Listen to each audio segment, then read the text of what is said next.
the Serenity Prayer is a famous prayer, and there's sometimes you can look at it differently than, I don't even know how it was looked at when it was written.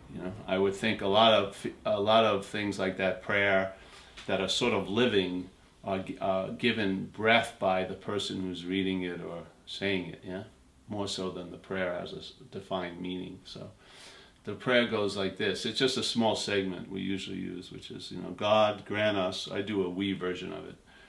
The Versa version was God grant me, but I like to say us. So God grant us the serenity to accept the things we cannot change, and the courage to change the things we can, and the wisdom to know the difference, which is really cool. So in the first segment, God, give me the serenity to accept the things I cannot change. Well, for me, the thing I cannot change is the no-thingness quality of my nature. Yeah. No matter how much I huff and puff, I'm not going to become a thing. Yeah?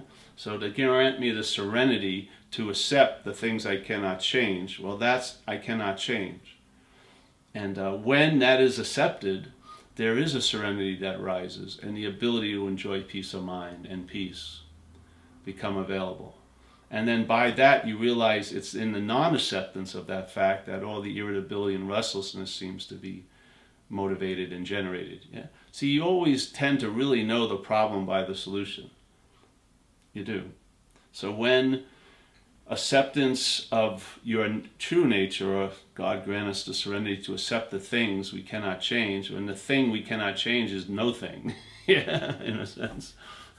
When that happens and that's entertained, it produces effects here, or ways of traveling.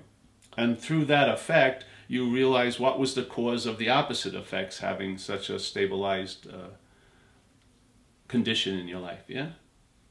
By seeing those effects shift and then others take their place, you now know the problem by the solution, because the problem's effects have been replaced by the solution's effects, yes? Or if you want to call it the solution's manifestations instead of the problem's manifestations. And so you know the problem by the solution.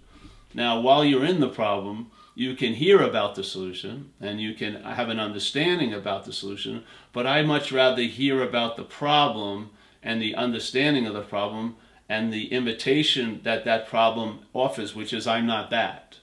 That works better for me. Yeah? And then I go, all right, I'm not all of that. And then that's that. I don't need to look at what I'm all of, because I'll never be able to see what I'm all of. Yeah, because I'd have to be the subject to do that, and I'm not.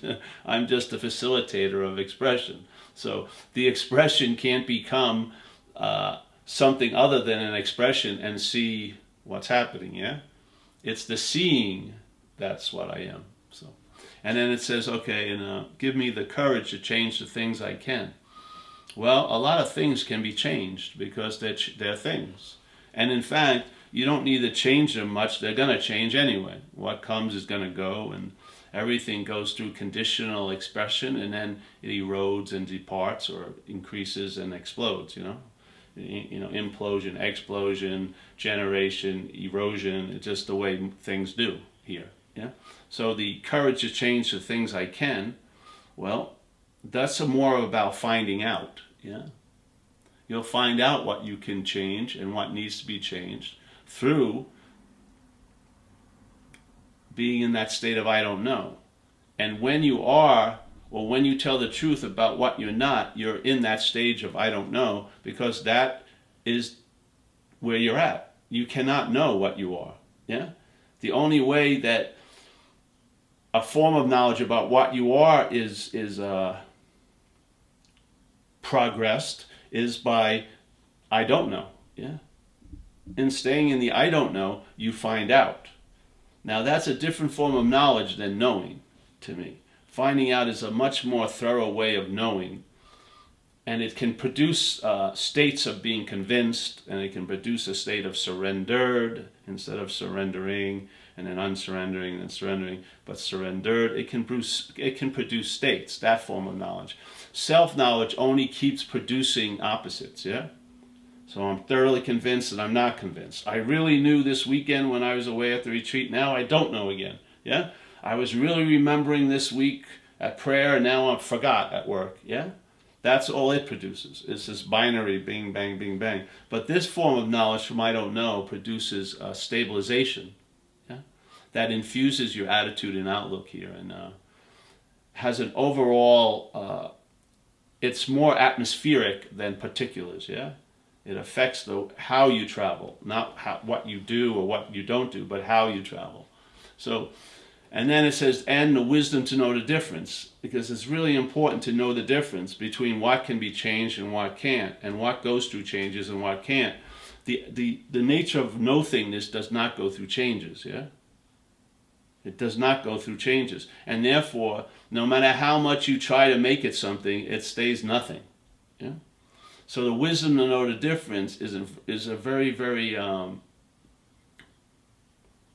would say again, that wisdom isn't from knowledge, it's from I don't know. And you don't get a ton of it, you just know what to do next, yeah? And that wisdom to be able to discern what can be changed and what can't be changed is a very nice system. Like some people,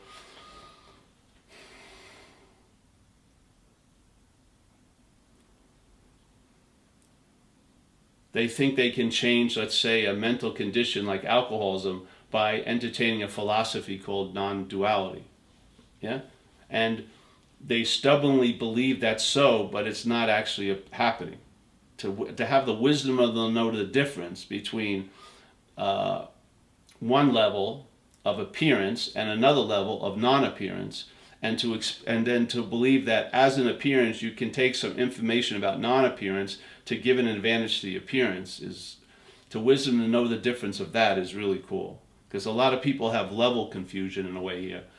They're having a difficulty based on a deep mental groove, and they believe a philosophy is going to work with that. And I've seen over and over again it doesn't. You know?